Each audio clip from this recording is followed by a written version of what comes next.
Yeah, you gonna need to figure out the bus route now and schedule. Okay. Welcome and good evening, everyone. My name is Willie Lightfoot. I'm the president of United Professional Barbers and Cosmetologists Yes, Association. I'll be over at Willow House on Wednesday around 4:30. Members of our team. Someone, let me just.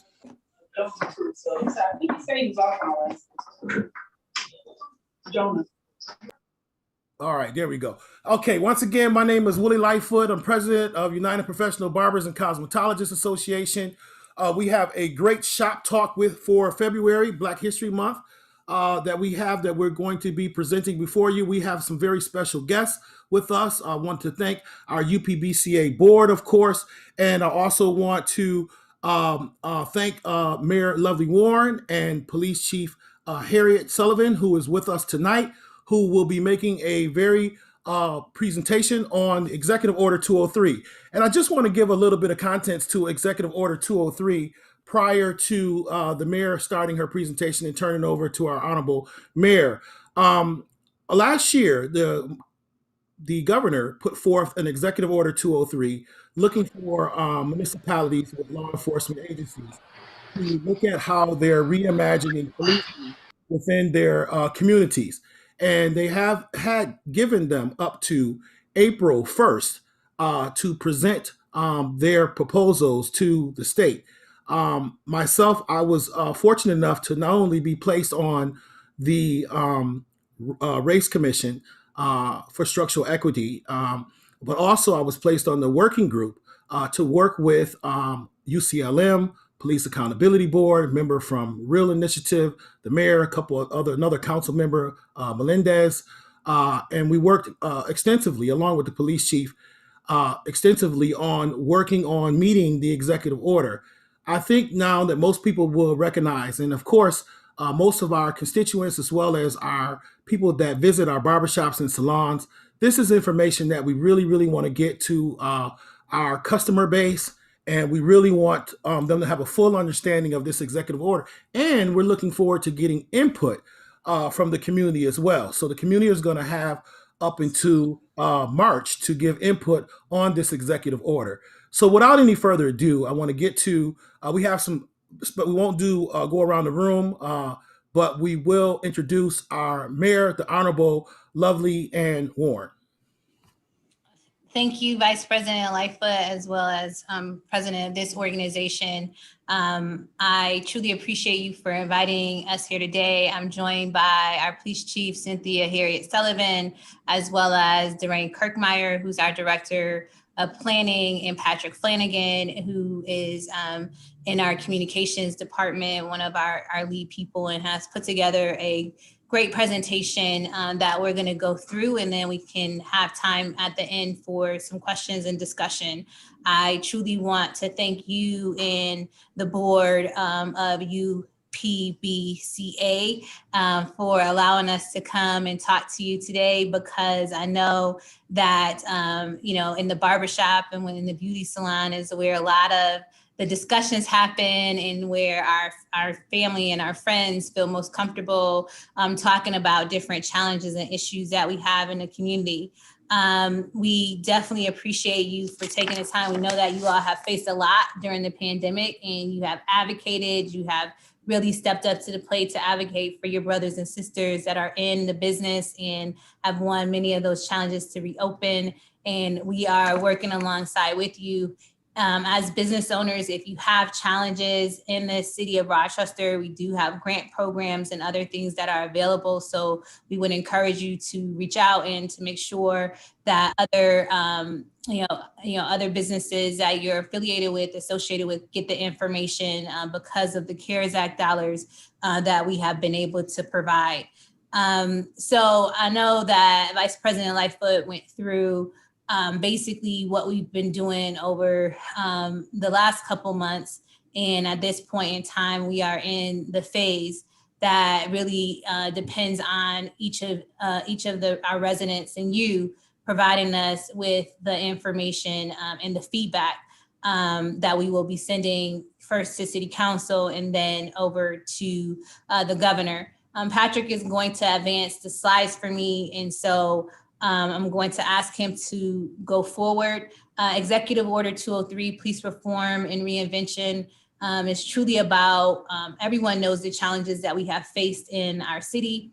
They know the issues that we have, we're trying to overcome, and it's not something that we take lightly. I know that the chief is working diligently and very, very hard to develop the policies and the procedures, and we'll be making an announcement soon on some of those things. But Executive Order 203 is an executive order that was brought down by the governor. You can advance, Patrick, that was brought down by the governor, and has to be adopted by April 1st, 2021.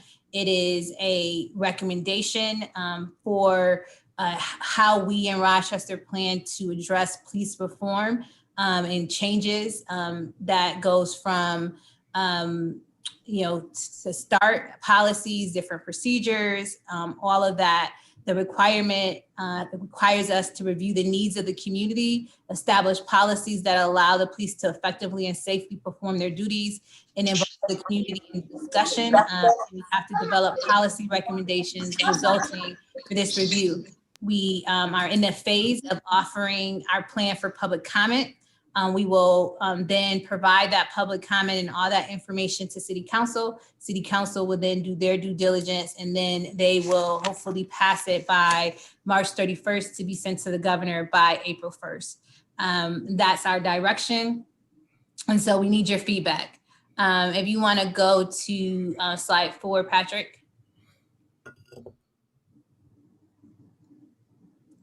Vice President Lightfoot spoke about who were on the working group. We asked each of these organizations for a representative. They have been actively involved in different policing issues, many of them for many years. And their organizations submitted their names to be a part of this, along with Vice President Willie Lightfoot, as well as Councilmember Miguel Melendez, who also represents Ibero and La Cumbre.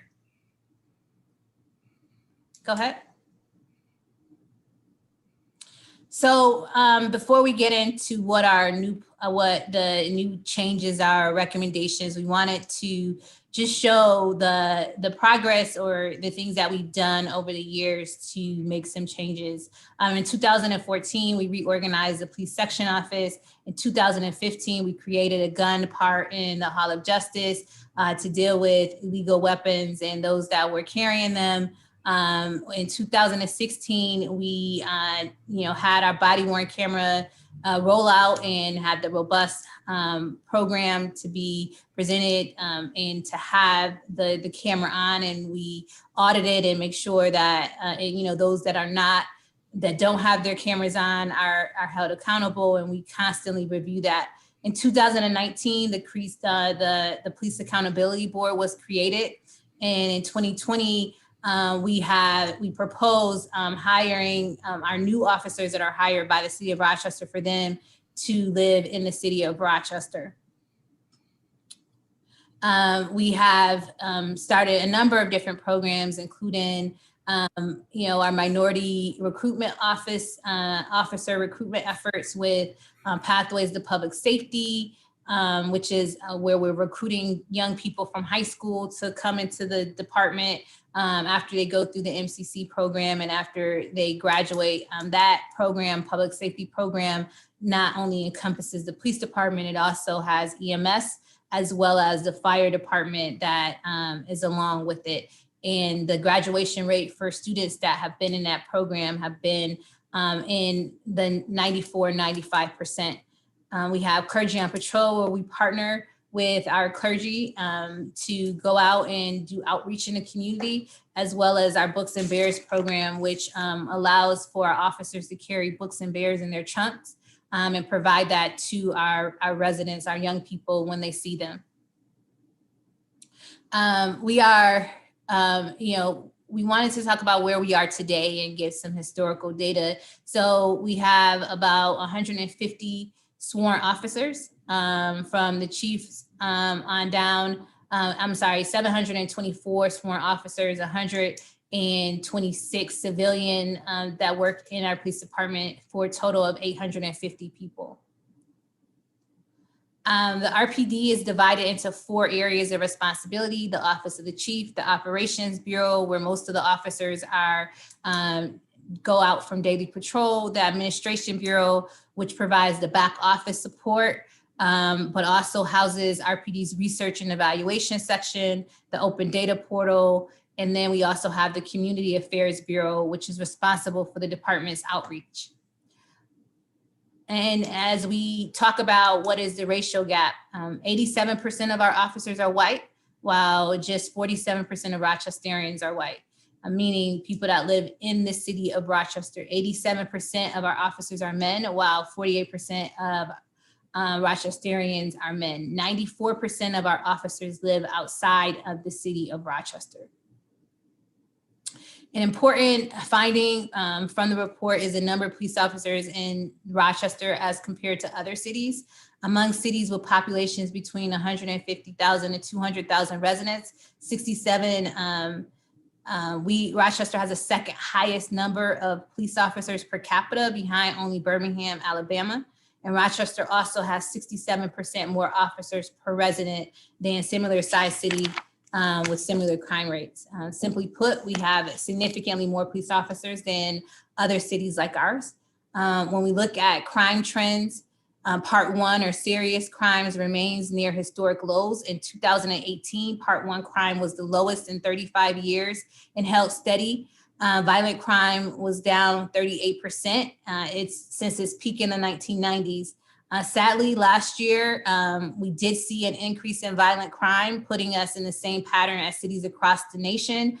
But we are working diligently to bring those numbers back down. The data shows that Rochester over the last 20 years is a safer city, but perception is reality, and we know that. So we do still have challenges with safety for a number of our residents.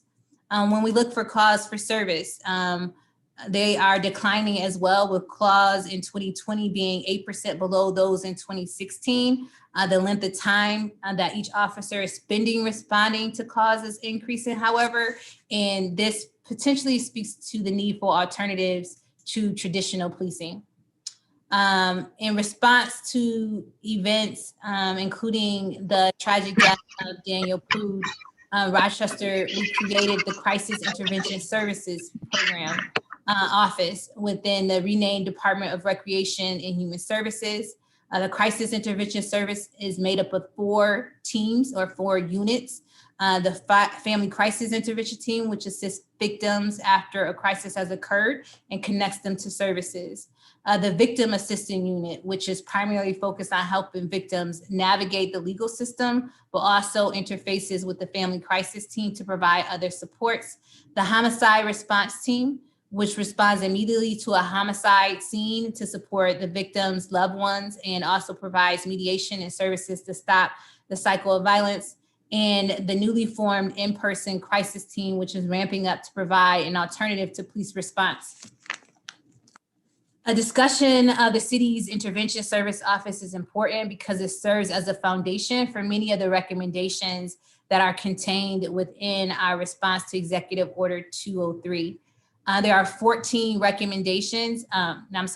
There are 10 recommendations. They fall into 10 different categories, I should say: accountability, community engagement, data, technology and transparency, fostering community-oriented policing, officer wellness, police policy strategies and practices, RPD recruitment, resizing the RPD in response to mental health cause, and training.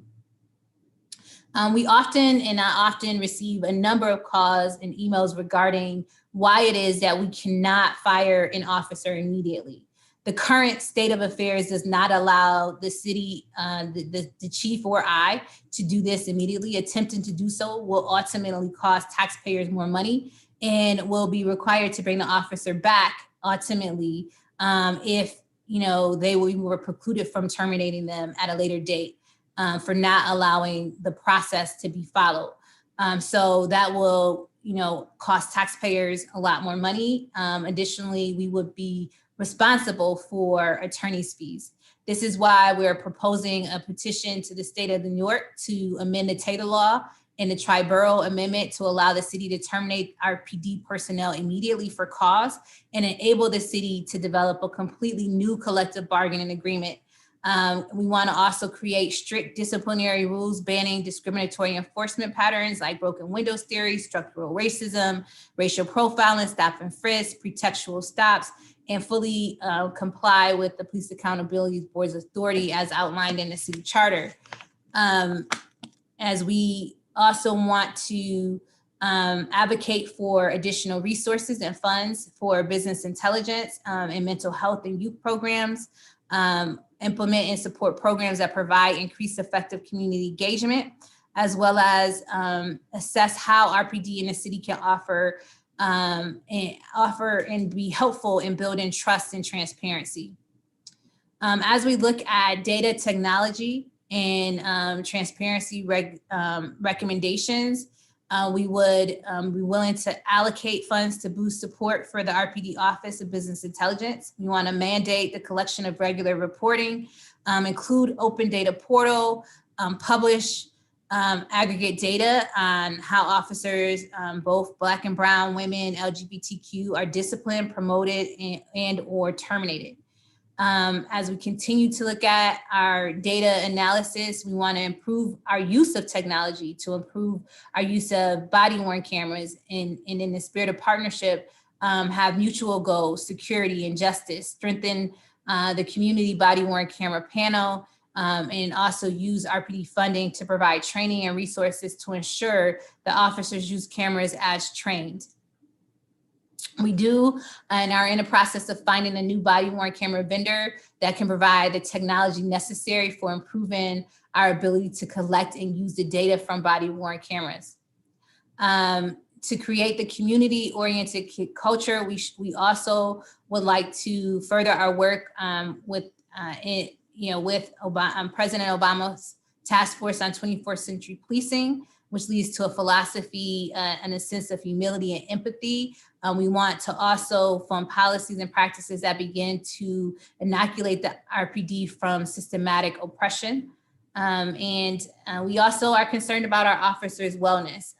We have to proactively conduct routine wellness needs assessments, conduct RPD fitness surveys and psychological exams, promote peer support, as well as providing chaplain services as another method to provide support to our officers.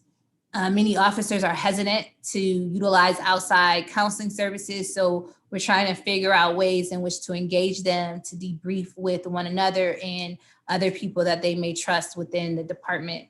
When we look at policies, strategies, and practices, we want to develop policies that place the sanctity of human life at the core of RPD's policing philosophy. We want to mandate the completion of incident reports that include demographic data, develop police policy limiting the use of spit socks or hoods and outlining strict guidelines, and create and enforce laws and policies related to the use of breathing restrictions in accordance with New York State law and our disciplinary rules to reflect that. We want to make it clear that the department policy requires officers to attempt to de-escalate, institute policy that officers shall not handcuff juveniles aged 12 and under unless the juvenile presents an imminent danger to themselves or others. The current draft doesn't specify imminent. However, that is a recommendation that will be in the final draft. We want to improve the body-worn camera program by strengthening procedures to ensure their use. And we are also looking at restricting the use of pepper spray on children. And I know the chief will be looking at that and is looking at that and announcing something about that soon. We are also looking at ways to resize and restructure the RPD to aim to reduce our RPD personnel within 5 to 10 years and identify certain tasks that our uniformed officers are currently handling that could be handled by civilian employees. We recognize that we have challenges in how we respond to mental health. We've had a number of different incidences over the last couple weekends that have, allowed us to really work with the Monroe County's FIT team, work with our person in crisis team, work with many of the health departments. And I have to say that our officers did a good job of engaging with those different entities to bring forth a resolution that would allow the person to be taken to the hospital safely. And we appreciate that. We want to increase the number of officers that have crisis intervention training. We want to be able to support the person in crisis team and increase funding for first responder systems that appropriately replace police with social workers and mental health providers. But we also have to focus on recruitment. Part of diversifying our police department is to look at the civil service system, which requires that a person takes a test. These tests have been shown to have biases towards people of color. Also, we have been under a federal consent decree since the late 1970s, and that consent decree requires us to have minority representation in the RPD at 25%. We are about 24.4 or 24.6%. And the way that works is that you have two separate lists. People of color on one list, other whites are on another list, and you are able to hire from both lists. However, you can only have a certain number of people of color that you can hire as compared to those white. And we need to have the consent decree adjusted to properly reflect the data that are the demographics of our current city. So this change that we will be asking the federal court system for is to make sure that the consent decree reflects people of color are well over 50% of the city of Rochester. So therefore our consent decree should reflect that as well. We want to increase recruitment for career pathways of public safety, which I talked about earlier, and the prep program that's offered by MCC, and institute a city residency requirement that that legislation has been introduced in the state legislature, and we're hopeful that they will be able to move that forward. We're looking at training and ways for us to make our training better. Some of the things that we can do as far as de-escalation, duty to intervene, reinforce police officers as servant protectors and not as warriors are things that we are going to be doing on the ground and be doing immediately. Other things, we will need the support of the state, and we are asking them to advocate for DCJS to mandate explicit and implicit biases, systematic racism, cultural competency, and procedural justice training as part of the basic course for police officer certification.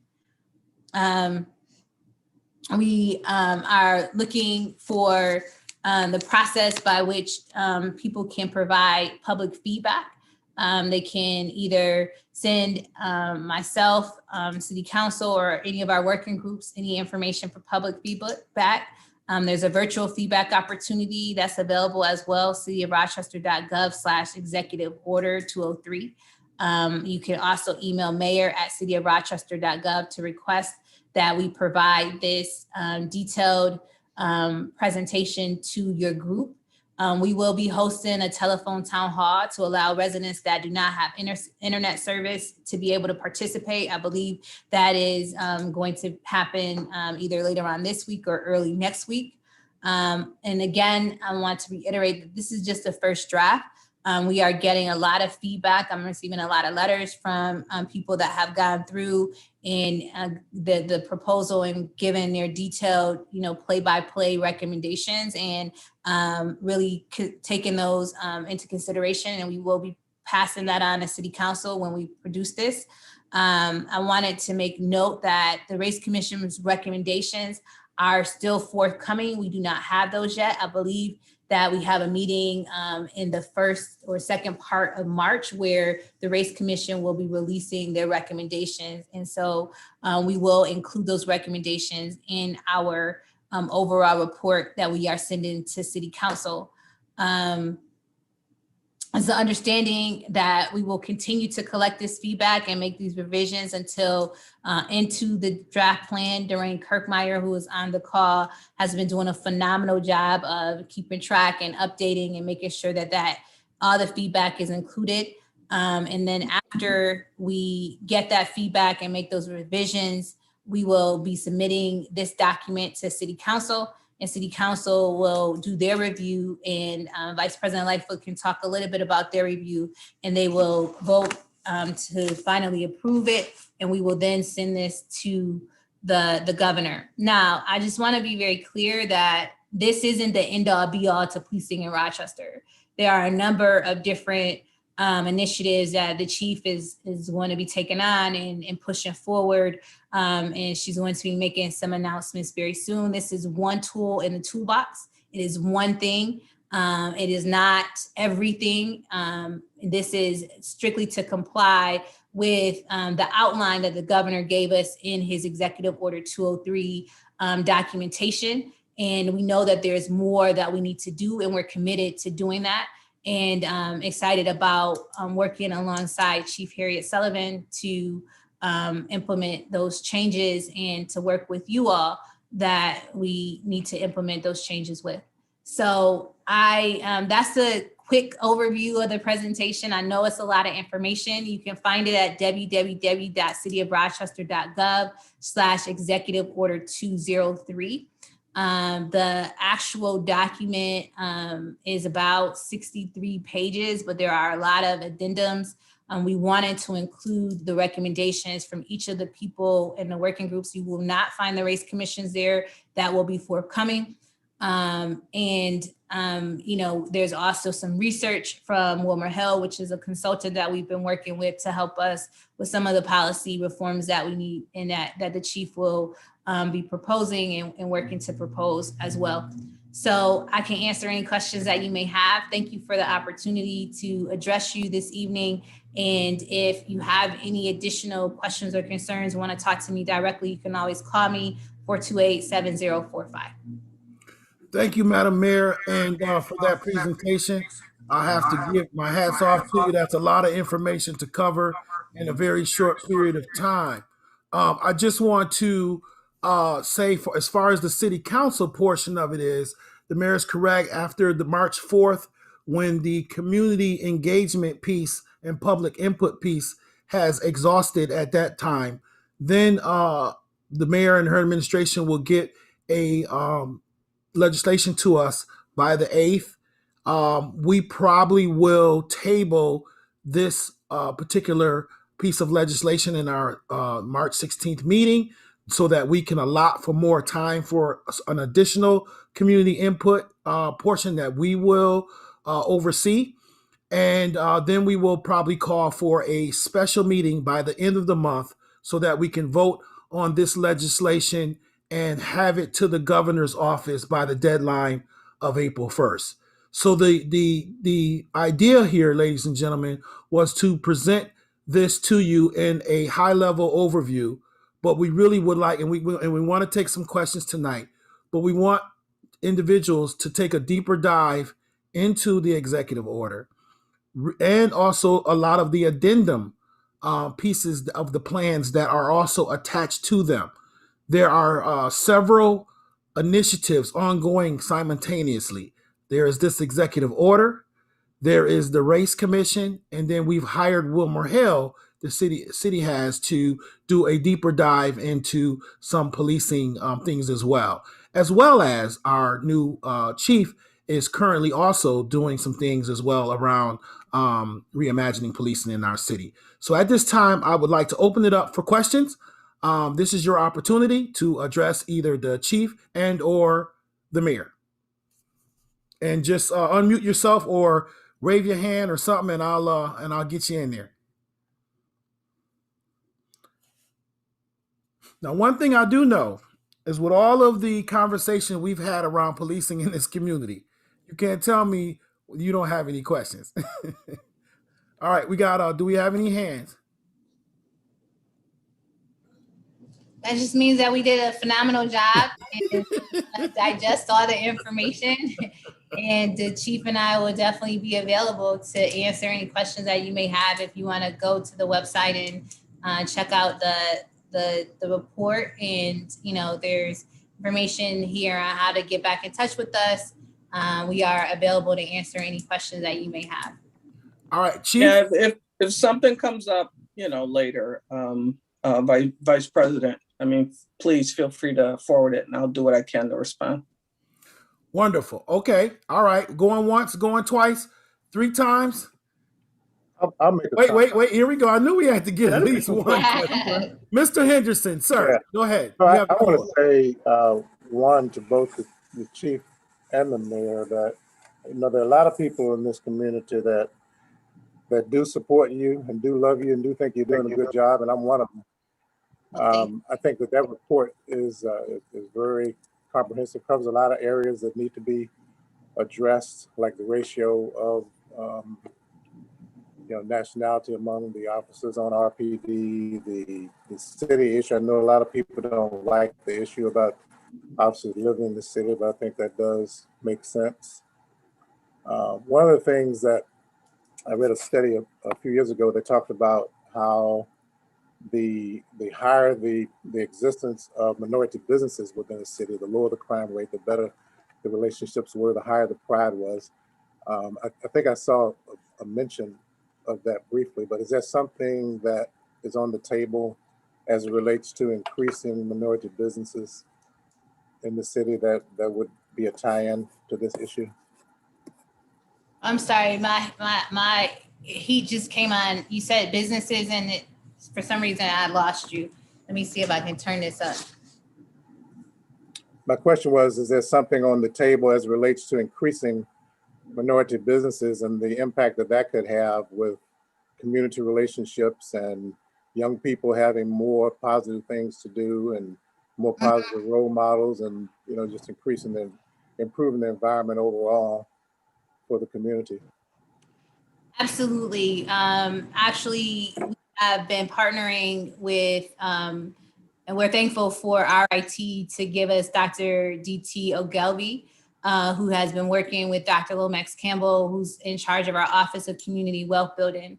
And they are building an ecosystem. We partnered with about 30 not-for-profit organizations and organizations within the community to build an ecosystem to help not only businesses that are currently in the city of Rochester, but to create businesses, to walk them through the process, from helping them not only do their business plan, but also to access financing, to grow their business if they need support with growing it, with Redco or the Neighborhood and Business Development Department. And so we are taking a holistic approach, because we believe that everybody does not want to be an employee. We have a number of people that want to be entrepreneurs, and we have been able to support them through getting their credit right with our financial empowerment centers in the Office Community Wealth Building, as well as partnering them with community-based organizations to help them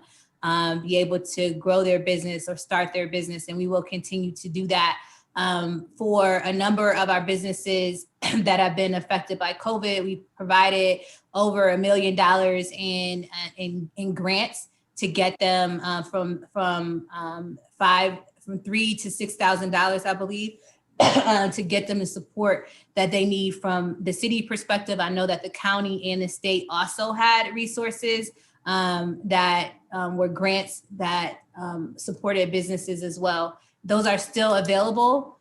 We are working with our restaurants as well.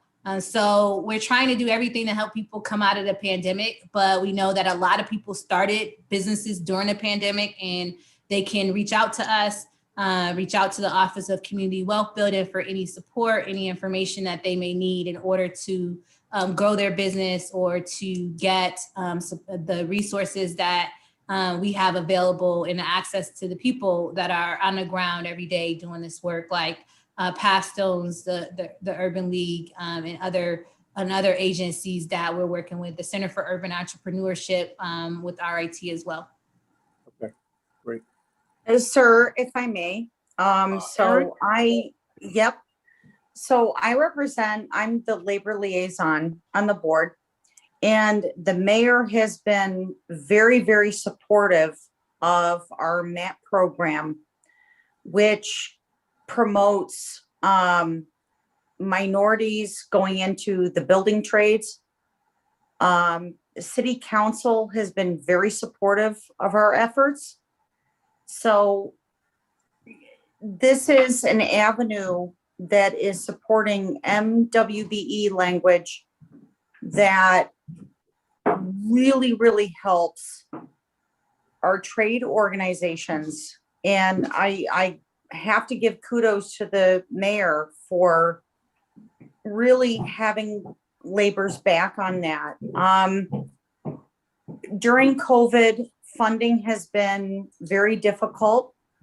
It's been navigated through, and city council and the mayor's support has been critical at providing these jobs and opportunities for minorities and women to not only have a job, but a career, meaning benefits and everything else. So I just want to kind of put that out there because it's very, very important.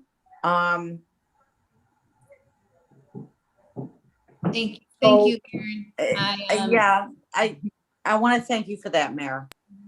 You're welcome. I did have the opportunity to talk with Kareem today, and you know, I know that this program is facing some challenges, but I assured him that we're here to walk alongside him and to provide some support and advice. And I know that there are some challenges there, but the best way that I believe that we can help people is to ensure that they have access to a quality job or quality career, that they can live to their fullest potential. So any way that we can do that, you know, we have our rejob program, and we've graduated over 90 people, 100% employed after that graduation, which is environmental construction. The MAP program has helped many people be able to have direct entry into the building trades. And, you know, we often hear about how the building trades have, you know, shut the door, but this was a program that allowed them direct entry through the Department of Labor. And so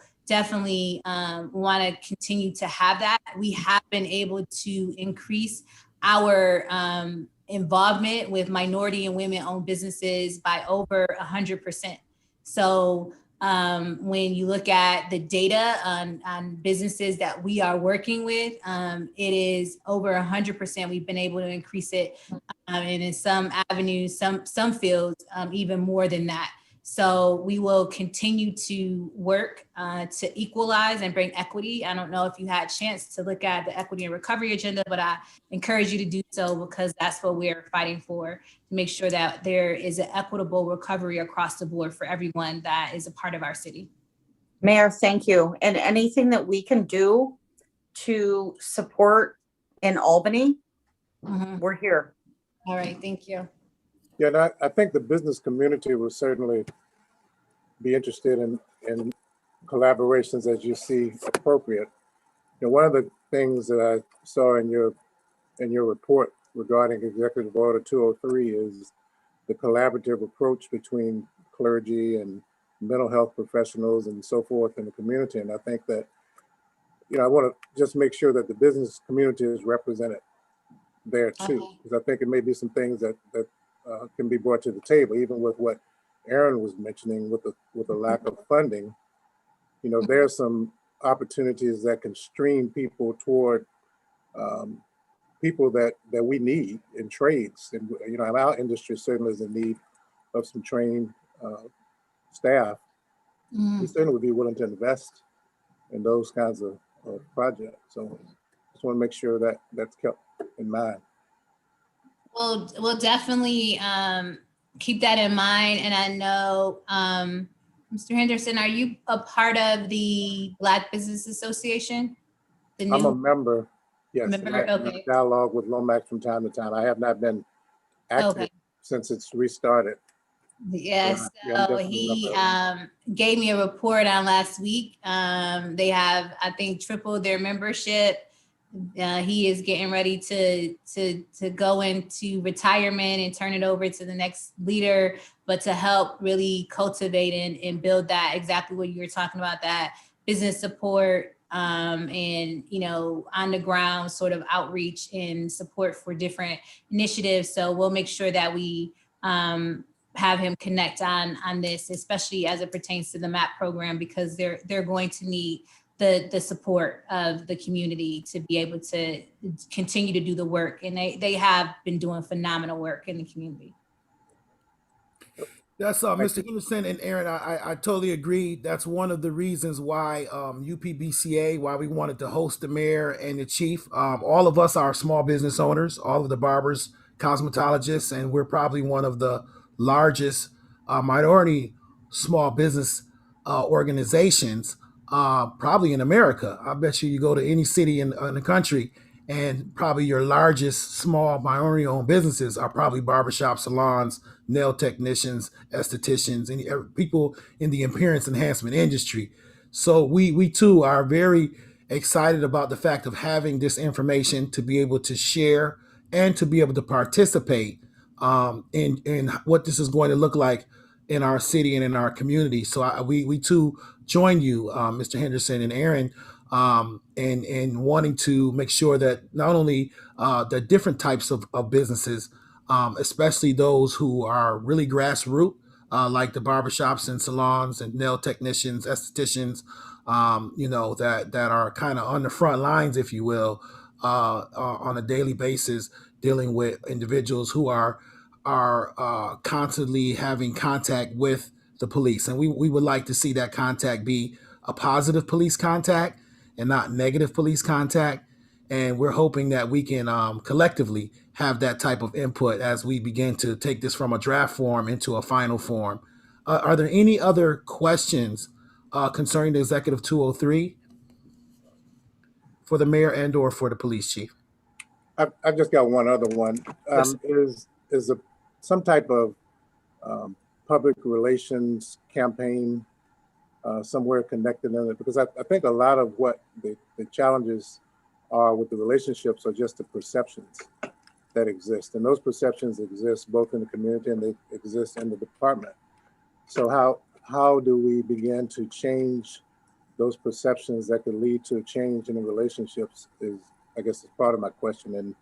And are there funds being built into this to look at how that can happen through different media sources going forward? Chief, do you want to talk about, some of the changes in the discussions you're having and the tables that you're around to get those perceptions? Sure. And we're working hard to try and continue to build those relationships. Great question. Thank you, Mayor. It's this whole media world that's out there too. It's a different thing that I've had to deal with than my first run at law enforcement. But we do recognize that optics and perceptions play such a critical role. And so we're working hard on that as we work through this, process. We're also in the planning part for budget, and we have to make our staffing changes. So one of the major things I'm looking at is an effort towards having strategies that are going to assist us with that. So for example, I talked with this one public relations person, and she shared with me, some of it was frustration on my part because I didn't feel like the right messages were getting out. And she shared with me that a lot, and it's not just us as a police department here in Rochester, but a lot of departments, we don't tell our own story. And so then what happens is somebody steps in and will tell it for you. And so it's really important to me that we, do some things to make sure that we get our message directly to the community as much as possible. So you hear it from me. So stay tuned, so those are some of the things we're going to be working on. But it's very important to me that not just that we tell our story, but that we do better at getting our message out sooner when things happen, so people have all the information, or at least, as much as we could share. So you're not left to fill in the blanks with information that's not correct. So The other thing is that we spent a lot of time having those relationships. When I worked at the section level, I was looking at some old pictures, and there were a lot of community people there. When we had events going on, or we were planning things like Thanksgiving baskets that we were giving away, I have a ton of old pictures that they would come to the office, and everybody would just find a spot, and we plan those things out, and we just worked together all the time, and we knew each other. And quite frankly, I miss that. So I tell you, I agree with that. Like I said, stay tuned. We're going to be working together. Matter of fact, the ED, Executive Deputy Chief, and we went out today. We try to get out and stop into the different businesses periodically, especially the small ones. It's not usually just because that's where the best services are, and the best food, but we know there's a pandemic going on and people are hurting. And so we're going to buy it anyway. So we may as well patronize the city businesses, especially the small people, and give them our money. That's how I feel about it. And so, like I said, stay tuned. But these are things that are coming from the heart. We believe in this community. We want to do our part, but we also want to make sure that we build on the relationships by making sure you have as much correct information as possible, but also that things are at a level that if there is a question, that we've got a situation where you can pick up the phone and just call me or somebody on my staff and say, listen, I heard about this. Is that true? And so in the relationship bank, we trying to build our credit, if that makes sense. But that's where we're headed. That's good. Thank you. Yeah, thank you. I appreciate the help you're going to be providing on that, Mr. Henderson. And if you need a spokesperson, we can loan you Miles for a couple of months, but you have to let him. Well, don't laugh. I'm I not- probably I heard that commercial. I say he's pretty good. So yeah, we may take you up on that. Thank you. All right. As we wrap up, we want to, of course, thank United Professional Barbers and Cosmetologists Association, all of our board members and members. You guys are outstanding and amazing. We want to thank our great honorable mayor for the great work that you're doing for the city of Rochester and the citizens of Rochester. We want to congratulate you on your bid for reelection. And we also want to thank our chief, who's doing a great job. I know the honeymoon's over, but we support, we're behind you. And you said something that was very, very, very, very important a few seconds ago when you said that you would hope to build a relationship with the community where when something happens, they can pick up the phone and call you. That's what I heard you say. And so to me, that is tremendous, right? To build that type of relationship with this community is what we need at this time. We need the table to be open. We need the doors to be open. We need people to feel comfortable with communicating not only from the top down, but from the bottom up with our police department. If we're reimagining policing and what that looks like in our city, that is going to take all of us to partake in reimagining policing in our community. Big business, small business, it's regular individuals, mom and pop, Mrs. Jones, Mr. Smith, Main Street, downtown, etc.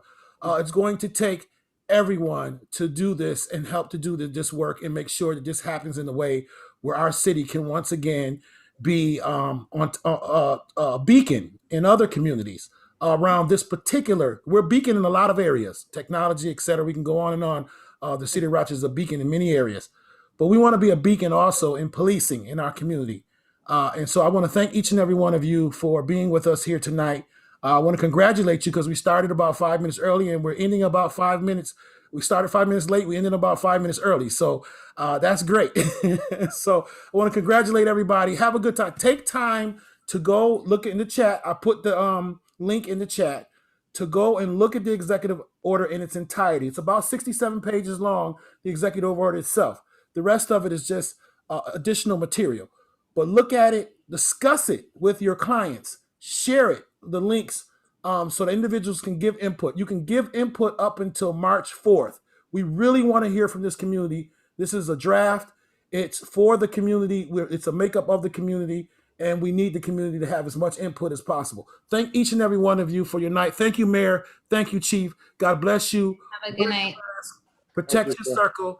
Blessings. All right. All right. Bye-bye. Have a good night. Night. Good night. Were you reading some of that stuff, or were you coming off the top of your head with some of that information? Some of it come off the top of